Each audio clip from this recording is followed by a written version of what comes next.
bisatu ebitawaanya Abannayuganda, ebitawaanya eggwanga oba ebisumbu Abannayuganda bo bennyini.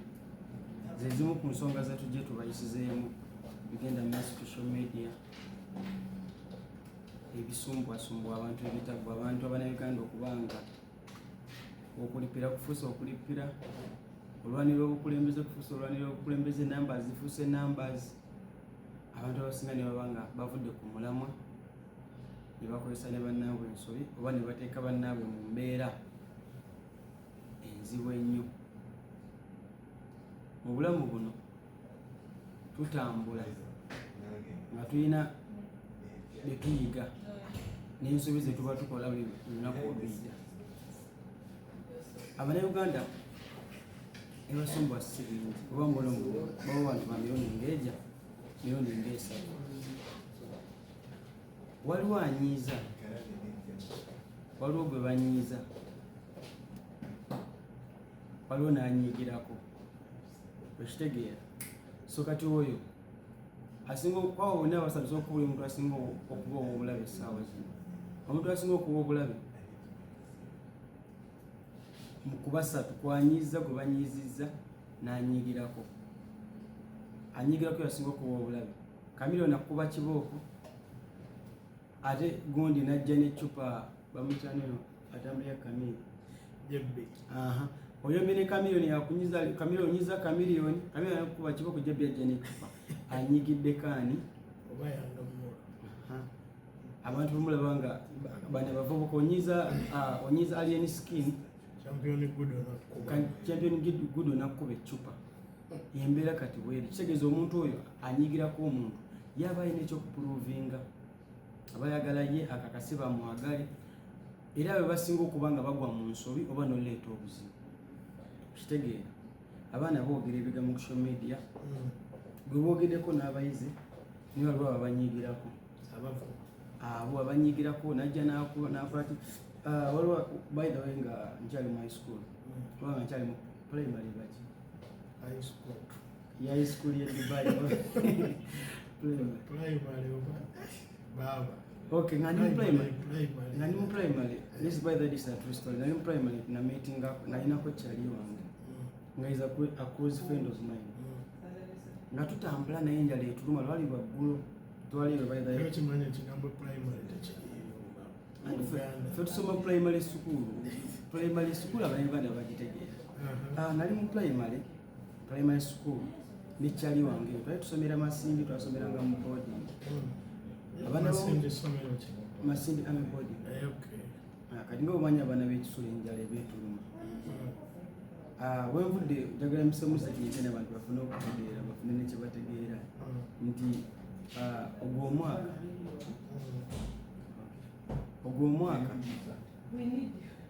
ogw'omwaka gwali twali katwali musalima nga mu 2008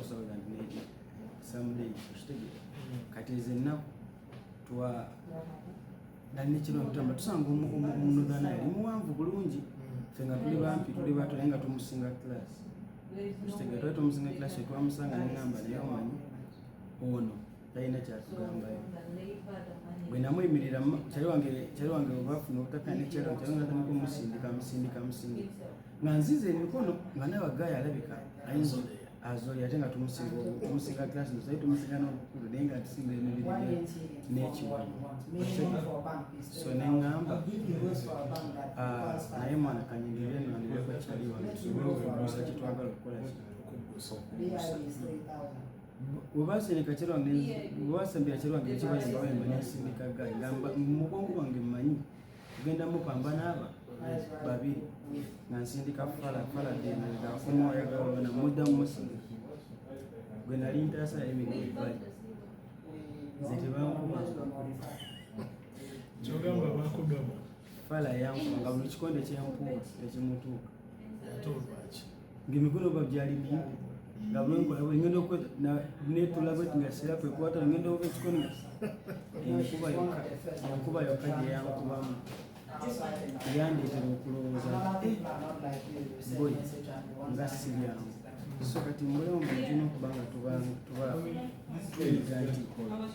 ategedde ekyo okuyirawo omuntu gwerawo mu bintu alidde okuyirawomu bantu bangi bakozesa abantu baba ne babaaa ekitegeera ensonga nyingi zino zolaba ezitambula saa zino social media abannayuganda beekyaze bantu bangi bakozesa abantu beeyogerera ebisongovu abannayuganda be bantu kati saa zino baliwo nesacrificinga omuntu yenna okubanga anti obudde bwaliwo abantu bagala change gabomanyi nti obudde buno bingi ebiguddewo tulabye abafudde olinavanga gamba bannaye bagala kunzita neera nebazita otunuulira ku mbeera kuwete tulimu engeri gyetukolamu ebintu emisomo gye batuggyako nti to an extent nti obudde buno ekintu ekitrending mu ggwanga binnya byanguudo nze nalinako emmotoka nga mpya nali nakagula makekisi nga mpya makekisi eyo makekisi eyo naye nga enguudo za bino kitegeera so ngaoluguudo lulinga tray y'amagi so bintu bingi ebibeerawo nosanga oli kati kiringa owa boda wanakuba mu kinnya ne muyomba oba ebibuuzi bya boda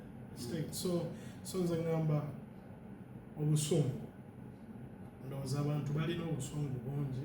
oba omuntu oba abananjala oba yebemwogeza kitegeera so nze ndowooza yensonga lwaki bannayuganda banyiivu bo nga boba beenyigira kuba omuntu watuukira n'awemula ebigambo ebinene nolaba abaana nga bawemula bakola ki si bwe twakozebwa naye ndowooza twenyiigidde nnyo ngaffe kuba nze ndaba kati tekyali ku bakulembeze waggulu nga kiri wansi ku besi ffe nga ffe abantu ba wansi ngaovudde kuba tukulembera ffe twaggwamu dde empisa obanga mbe tetukyalina nsa tetukyali ku nnono ze batukulizaako nti social media etuvuze nnyo oba nga bwe bagambye mu kusooka nti abantu bagadde amaanyi n'amannya so omwana gravita yayimba n'agamba oluyimba baluyita omwoto yagamba enamba bazeewadde n'amannya agakanga ekitegeera so buli omu bwe tunaatunulira ojja kulaba nga buli omu agala kulayidingira ku munne kati nga tuleewo waliwo incident eri mu kutambula saa zino manyize manyi abantu manyi abannayuganda era ntunulira embeera nenjetegeeza abamu bagenda nnyiga kuba balowooza nti ekintu kino kigenda oba kyetugenda okwogerako kiyinza okuba nga kiri kiwaki ne buli muntu alina okwogera kyayagala walabye n'omwana Barista Timo kati saa zino njagala tukole buti tugenda ku the good the bad and the ugly katutandise ne the good Barista Timo si musango okubanga abadde amanyi omugenzi twagala yisi kwogera linnya likolede liri everywhere kitegeera Barista Timo abadde amanyi omugenzi ate buli munsi yeka abadde akola ki amumanyi era buli muntu eyashalinze naye yali ashalinzeeko n'omugenzi memories azitadde ku social media bakitegeera buli muntu ataddeyo naye bano abantu ate buli muntu omwogezi ayali ayogeddeko ekibi kwafe ekyo n'omugenzi abadde akyogera nti abantu bwoba maaso gakamera nikubaoyogera ebintu biki nibejja okukola ki okwejjusa naye nze nsiza okutunulira nga bonna abajajenga Barista bonna ne bwobaleeta ng'ogyeko abanoonya namba sikwadala ebira byabanoonya namba bonna bwebaleeta vidiyo zaabwe balaba nga badde boogera ebintu ebyo bawemula basanyukira afunye obuzibu nga bwendaba embeera baagala kukwata ono omwana Barista Timo kati kubaffe njagala nkukulya amazima omusajja yavuddewo waliwo ekibangirizi bw'otuula kati ku social media omuntu asinga okutambula obulungi olowooza gwenga gola obudde buno nga tugambe nti if I analyze omugenzi akyatutte batambula then ne wabeerawo neyo incident nti Barista Timo oba yalina osisinkana omugenzi ekitasoboka okitegeera nga bwe bizze byogerwa oba bwe tubiwulidde bw'ataasobola ate then ne babika omugenzi okitegeera kati ekyennaku ate n'akola ki tiketi ye nti oba yali talina vaayo the following day n'agisembeza n'avaayo. The thing is about that tunagenda yeeyo kubeera kati tuba tugenda mu Dubai ekiri okubanga yavaayo n'ayogera ayagala kuwogera ku the good side. Barista Timo gwe nga bwolaba kuba ndaba abamwogeddeko bamanyi Penge yavuddeyo n'akomentinga ani omulala abamu sijja boogera kuba twagala nyokomere Penge avudde ku media yavuddeyo n'ayogera ku Mr. Barista Timo yayogera sawa zino abantu abatwendinga sawa zino ku social media bali aba omugenzi ne Barista ayina ebyayogedde bw'osanga bakadaama bw'osanga bano bo baliwa ba TikTok abanyi bobule ku TikTok osanga bano ba YouTube abatalina abamanyi bonna boogera ku Insta balowooza bamulwana kuba kati Abannayuganda balaba oyo omwana mugenda mumwogerera ebigambo mugenda bamupinize ku poliisi bwe n'amukwata ne bamukwata oba n'afuna obuzibu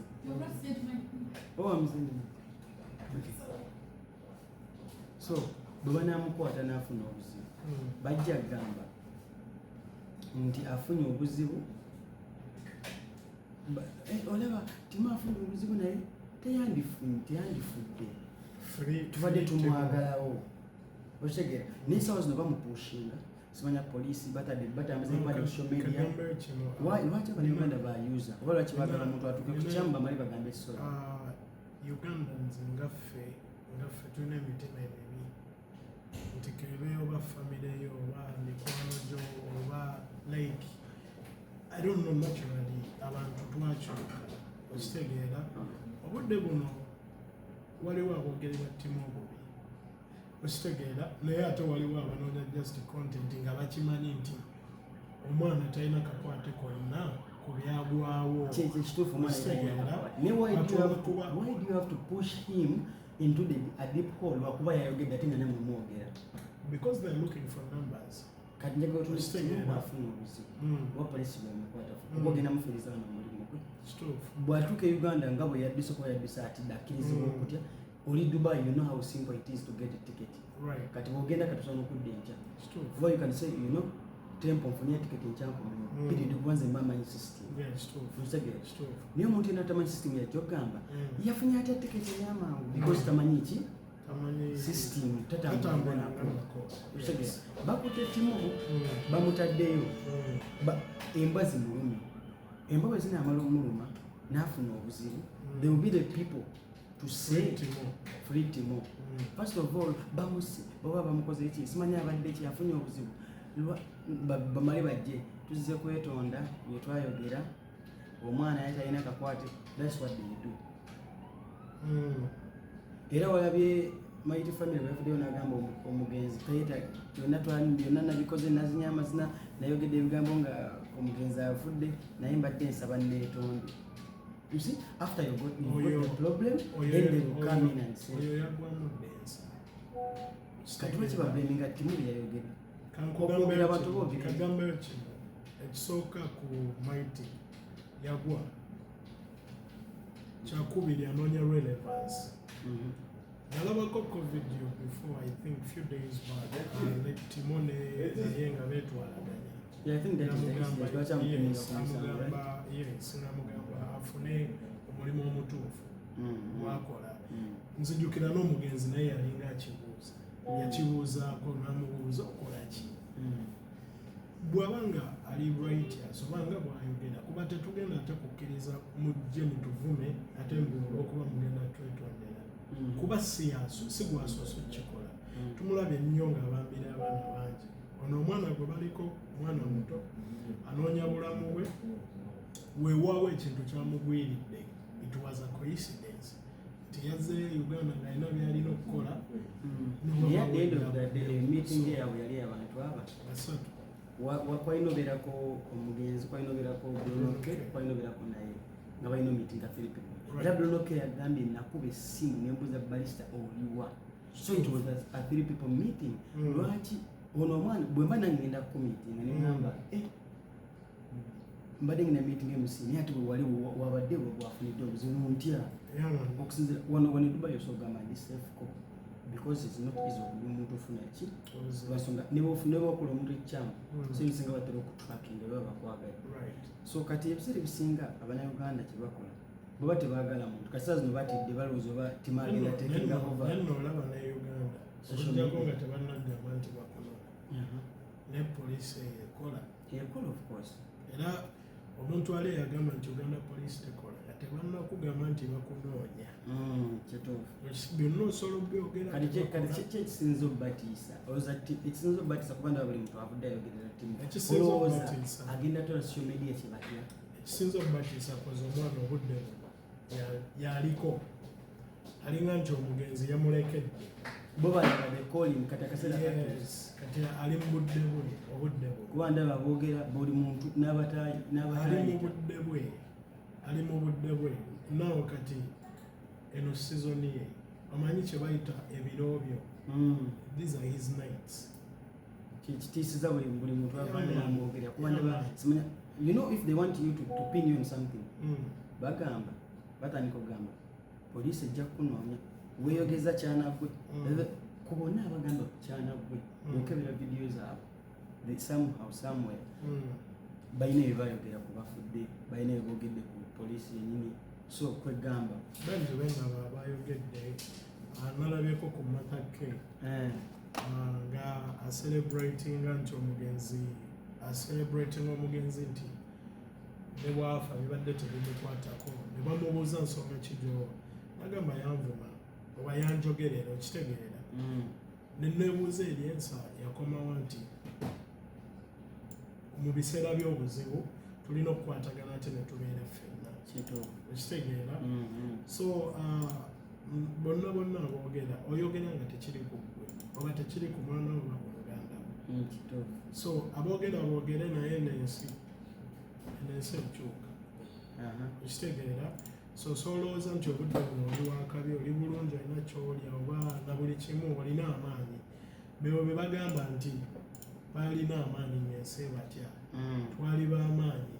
ngensi batya mataka ekyasinga omuluma okimanyi kamwogerako was talked about nti Range Rover likyali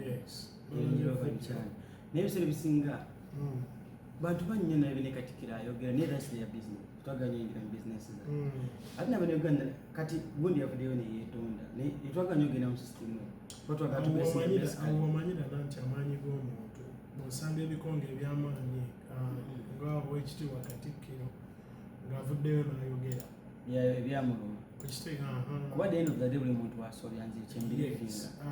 teri muntu watuukidde era naye kenyi balina byebamubuuza nti naye kennyini oba Katikkiro afeesinze Bannayuganda nga bamuvuma ate Abaganda ekitegeera so tetwagala tupininge muntu omu olw'okuba yabadde wattutumu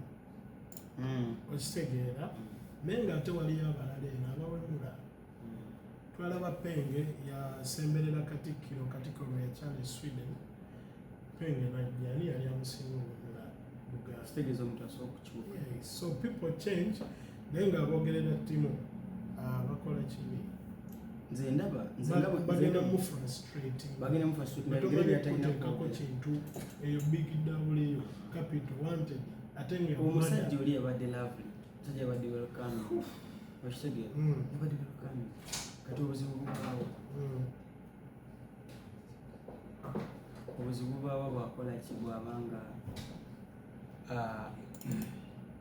awelkaminga abantu nabanga like muntu welcoming abantu obuzibu bubeera tewalikokoza omuntu ali joli ate asanyukira abantu kiba kikula kya muntu ndowooza nti gundi aba musanyufu ne bwojja waliyo abantu ne bwomunyiiza abitanga biteekera easy however much nti omuntu oyo bwanyiiga ate biba birala okitegeera so nze era ngamba kweyo ensonga just tuwangane ebitiibwa ate era tulowooze ku lw'enkya tetwogera lwaleero lwaki oyo maiti yavuddeyo olw'okuba ye alowooza nti bajja kujjanga bavuma abantu bwe batyo beetonde kintu kibi simanya oba nfuna so naye nga byebyo Barista Timo yenga ye nze simulinako buzibu ate nga neki bwe tomanyi kyekitegeeza kuteekako mumanya. Abantu ba wano balaba kati bye boogera tebamanyi musango gwe bateekako omwana. Temugumanyi gwe tomanyi kuteekako mumanya. Olaba kugamba oba bakutte ayidu baali bakuyoddeko oba ne mu bino ebya covid we bateerawo kafyu oba baali bagobyeko gumu kuteekako gundi wa abantu abamu ebintu ebimu simanyi sinakuyiga oba tubyogeza butamanya naye bwe tunagenda nga tuyiga oba bwe tunagenda ndowooza oba nga tukuza ne tutuuka mu myaka gy'aba Dr. Bosa oba tunaawanga abantu ebitiibwa oba tunalekerawo okwogerayogera okitegeera. So nze nsaba abantu just tuwangane ebitiibwa ate twagaliza munno obubi. Kati nga ensonga eyo bweri bw'otunuulira abantu enkola gye bakolamu ebintu ogamba Barista Timo poliisi bwe mukwata oyinza omufiiriza wano e Dubai oba bakukinira wano ku mbeera eyo oba mufiiriza bulala kubanga mu fayiro tavaamu. Those are Ugandans. Mu fayiro ye tekivaamu oba omupiiniize era kibaako ku bulamu bwe paka nti aliko suspect ne bookebera mu gundi za Interpol okitegeera fayiro ebaayo eyo naye nga tolina kyewakola tolina kyomanyi. Tulabye bangi bwe basiba nga talina kyamanyi. Walabye ono omwami gwe baakata ku musango gwa Kaweesi omwami ebbanga lye bamusibye olimanyi bakamuta kwogera bitategeerekeka oba mpalana oba just noonya relevance na numbers kuba internet obudde buno etumazeemu tunoonyeza nnyo numbers tunoonyeza nnyo erinnya kyova olaba Katonda alina abamu beyawandako eddusu nti Timo obudde buno liri ku ye. Yes, ya trending. Abakaka b'evidiyo bolabanga akaka content baagala musuula aveewo basigale sino nga tuvuddeko ewa Timo. Kati ensobi gyenyinza omunenyawo negyoyinza omunenyamu ebigambo byayogedde naye ate ebigambo byayogedde tibibadde bulungi mu mbeera gye byajjidde yandibadde yeewa obudde n'agumiikiriza n'ata statement ezaafuta naye nga nze abamu blaming okudduka obagambayo abamu bulaminga basiru bongabo kubanga singa kubamu akafaananyi singa kibadde ku bo gwe wano kebaba abo bamayiti oyo mayiti for example bamunoonyako teyadduka penge asobola okudda e Kampala balumbuye bashibaga kato babasirisa tasobola bafuluma okitegeera. So ebintu ebimu bannaye tubijjemu just olinako obudata bufik Friday tubijjemu amalala olina ka wifi oli eyo like tokkirizibwa kwonoona bulamu bwa muntu olw'okuba gwe ogenda typinga gwe byogenda otypinga ate bye bigenda oleetera omwana wooli obuzibu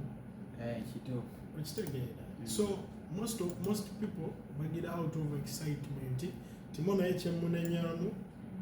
yabadde excited obangambe bwentyo but yadde alina okwewalaba enamba egezi ne bwe yandisigadde e Kampala okitegeera watiisa naye ku bye yarekodinga ali ku boda apakuka okitegeera like nakyo kirina kyekiraga ekitali kiriyo okitegeera. Yes, that's the bad side of each and everything. Nebolaba abantu bamuteekako oba kino oba kiri. The reason as to why tolabamu oba driver w'omugenzi because talina kyeyayogera tewali kikola mawulire okitegeera. Naye ekya Barista nze ŋŋamba naye yandikungubaza olw'omugenzi n'asooka yeewamba kyekimu era kye twagamba butidanga tumugamba nti maama wo bw'aba agambye akuzaalukuse sooka weewale kamera lekera okwogera musimanya Uganda oba yatwala mukazi we sokka weewale kamera obudde buno embeera yatereera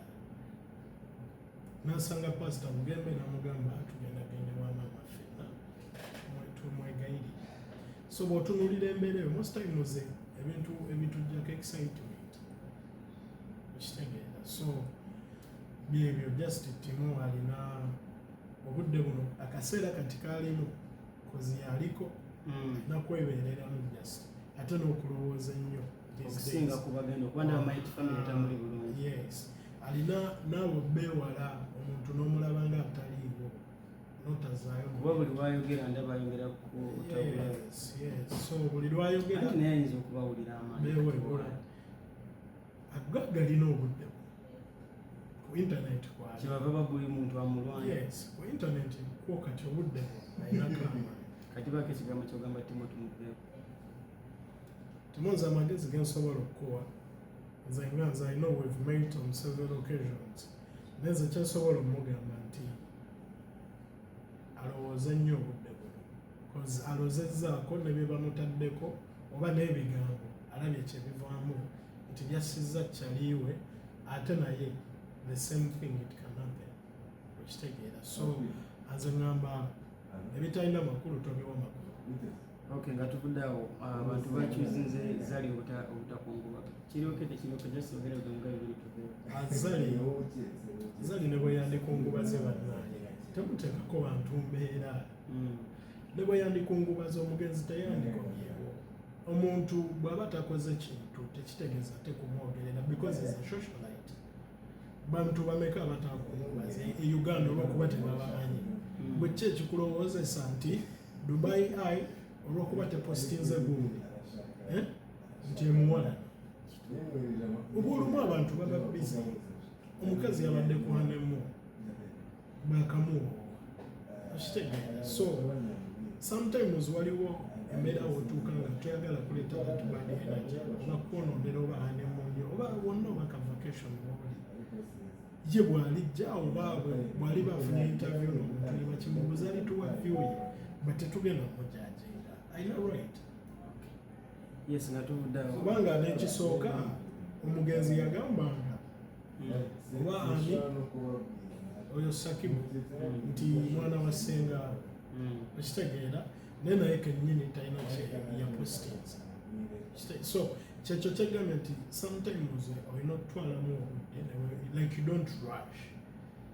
omanyi ki oba kale nti Sakibu yandize nayogera ebyekisiru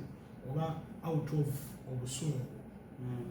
naye n'atandika kuvuma abamuse oba naye n'atandika kubanjoba gavumenti bino bwe biti ne bwe biti yeah so sometimes omuntu osala kyogamba babadde bakyali n'omugenzi Zali badde bakyali twabalaba ku Zali yamulumba bisinete yamusonyiwa bameka balumeza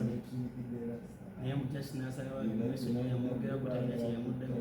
anyway tuveeyo oba tuba twongera ati kuwongera story ate oyogera kikuwapuya Mighty Family takyaswala aswaza ye nga ye kati kiswaza okitegeera Sami ye aswaza nga ye obudde go ge mazima ku byayogera ku byazze yeekola ku byazze aswaza. Okay, nga tuvudde kusami John Black yagambye akakiiko ke balooza aka music tebiriyo abayimbi baba bize bayimba buli kiro misana bikibakoowa nnyo soyinza kukwata muyimbi n'omuteekawo wali nga tebisala bakudduukira. Kambuzeeyo ekibuuzo ayagala ani aba pulezidenti n'ondujja nedda ayagala bafuneyo omuntu nga yakisomerera nga bolaba Kyagulanyi nga bolaba Spice alina logo like manager bwati nga ali outside music total. Kambuzeeyo ekibuuzo gwe okubeera nga oli pulezidenti wa Ndongo oba kale nga bwogambye nti Roger outside tekimuggyako kuba nkyali mu music industry just nti omuntu kuba ne Roger kennyini yayimbamu okitegeera so just kukyuzinga mu kyoyagala. John Black ate siraba ebyo ensonga eteriimu teri mugumba akakanyo mufu yes teri mugumba anaki ndoza muwulidde ebintu ebyo abantu abogera Barista Timo banaita mumulinda funa buzibu ati mutandiko gamba sorry rest in peace omwana mumuleke saa zinategedde enso gyete kyetagisa genda ku social media mujjuza buli wamu kyetagisa kumulumba mu inbox ye abantu bajja lowooza mumutidde obudde buno naye kyemmanyi kozi naye namulabye yeetaddeyo nti wante okitegeera no like gundi yabikoze naye yes kyenyinza omugamba ebintu bino biyinza okulabika nga ebya social media naye ndowooza ekyatuse ku mugezi yakirabye ebintu bya ddala okitegeera aleme naye kwenyigiramu ebyo alisibula abantu tuvumu yamane nga tubaagala nnyo abatulabye era nsigala Reden MC ku Dubai Eye Uganda subscribinga commentinga follow us everywhere ku social media platforms zonna ate era nga tuteekebwamu ssente aba BBH Tours and Travel banno bakuyambako ku bya visa bakuyambako ku overstays hotel bookings anything you want into travel gwanga kino yagala ogenda bakuyambako so ndowooza tetugenda sukka waawo yes amanya nsigadde tempo by Uganda saba ne Uganda mwene yeetaaga outpass weetaaga air ticket kubanga onkwatako kubanga otukonawo ku nnamba ezo tubeere nga tugoberera mu mbeera yonna paka gy'oyagala kuba kati fe tukuwa outpass tubajja kukugoberera process yonna step by step tubeere nga tumenga sure oba tumenga sure nti kigguka wedde waka nga tofunye ebbanja